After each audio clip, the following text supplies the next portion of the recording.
Hi guys, welcome back with me again in the channel. On today's tutorial, I'm going to show you how you can create shake effect in CapCut PC. So first, you can just add your videos and add to effects.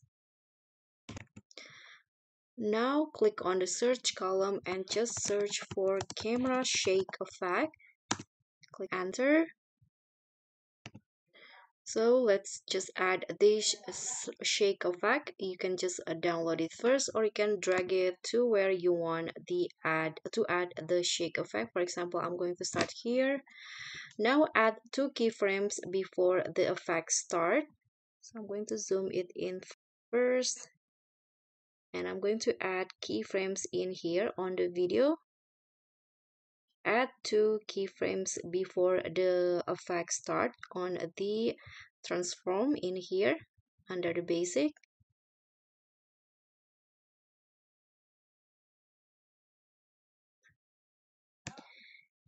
In here on the second keyframe, let's zoom the clip before the effect start and adjust the position of the objects. So this is the result.